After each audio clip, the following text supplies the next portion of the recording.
This is something that everybody can do if you have a smartphone. It's a simple, easy task.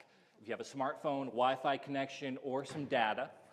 So we're actually going to talk a little bit about Facebook Live. So Facebook is a big, giant social monster. And it's trying to take over the world. It's simple as that. It's trying to beat its competitors out. YouTube Live, Periscope, which is now Twitter, different things of that nature. So it wants to addict you to this product to get you to use it. Eventually, they're going to charge you money, but for right now, they're giving you this great exposure where it easily can be done. You're using Facebook anyway, you might as well try the live feature.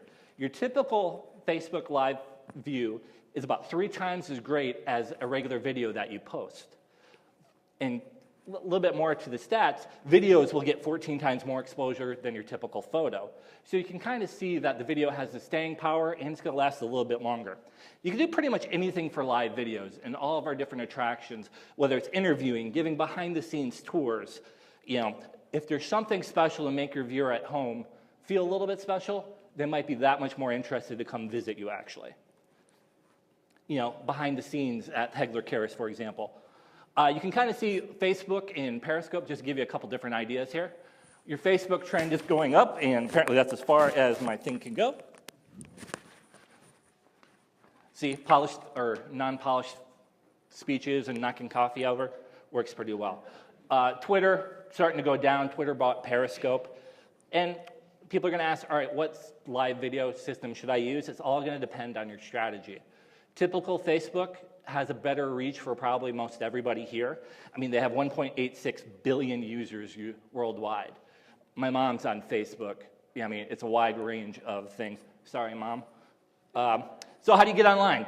This is based off my iPhone. All you got to do is click on that Pages app. Yes, I have that many little notifications on my phone. So once you do that, you got a simple little live button that you can click on there. If you don't see that, hit publish, and you may have a live option video as well. Depends on your phone. Then all you got to do is type in the description and hit go live. Now, you want to make sure that for a good live video, you have a tripod, like the gentleman in front has something like that, my little thing. Otherwise, you're trying to hold this phone, and your hand shakes, and you're making everybody at home feel like they want to vomit, which you definitely don't want to do. You want to make sure that you're giving a non-distracting video. You want to try to keep your storyteller on screen as much as possible. Just think about a weatherman, for example. You know, he's sitting there pointing at the different weather. It's the same kind of thing with your video. It gives people something to focus on as they're walking across the room. You know, for example, our weatherman right here, some people may remember that person. You want to make sure that you produce and direct your live videos as Spielberg. Although these are unpolished, non-perfect videos, you want to still try to make them as perfect as possible. Practice your timing, do some tests. Make sure you actually have a Wi-Fi or a cell phone signal, especially if you're pre-advertising your live video. Worst thing you want to do is get to a location and have no service and be SOL. And you know, flubs are natural. We spoke about that earlier today with Jana's presentation. People expect live videos not to be perfect. If you have a polished video, you probably want those perfect. These, not so much.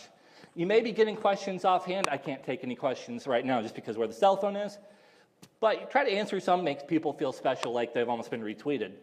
You'll see these little faces fly across when you're doing a live video. People could be loving it. They could be liking it. They could be hating it. Don't worry about it. Just kind of keep on your focus. You know, if you notice that you're getting a lot of angry faces, you might want to change your subject, or you might just want to bail on your video and totally cut out. Battery life is hugely important. Because obviously, if you have no battery, you have no video. Plug in if you can. Power packs that you can get at Walgreens, Best Buy, different things like that can help extend the life of your video a little bit. This all depends on your phone and your cell phone signal as well. Some unfortunate effects. When you're live videoing, 2/3 of the people won't see it live. They're going to see it later. So if you're not seeing great stats on your screen, don't worry about it. And you can get a lot of your stats after your video as well. If people watch only 5% of your video, it's probably a good thing. 25% is amazing. You got to remember, people are at work, so there's not many people on Facebook right now as we speak. And there's actually people on Facebook, they're seeing your preview, but they're not hearing anything you say because they don't want to just, you know, acknowledge the fact that you are actually on Facebook and not working. So, you know, you still got to actually do what you want to do. You can well, you'll have on the mobile option a way to save the photo. You can actually download it from Facebook as well. Think about reposting those videos to YouTube. Tweet out those links again. In case you missed it, we were live at Medewan. Different things of that later. Embed into your blog posts on your website. Use as e-newsletter articles. Length of time for a live video, you can go short. You're going to get better percentages of people watching your footage. You're going to have more of an impact because you have to deliver your info quick.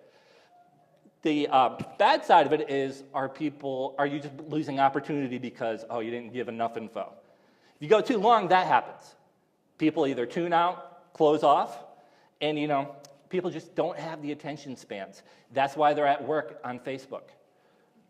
So you just want to make sure that, at the same time too, the longer you're live, the more notices that your followers will see saying, hey, the Heritage Corridor CVB is live on Facebook. Things to watch out for. If you hear some music in the background, you may eventually get flagged for copyright. That means no journey. You also want to make sure you have consent to use some people's likenesses. You may get away with kind of just your generic signs, hey, your video may be used on Facebook.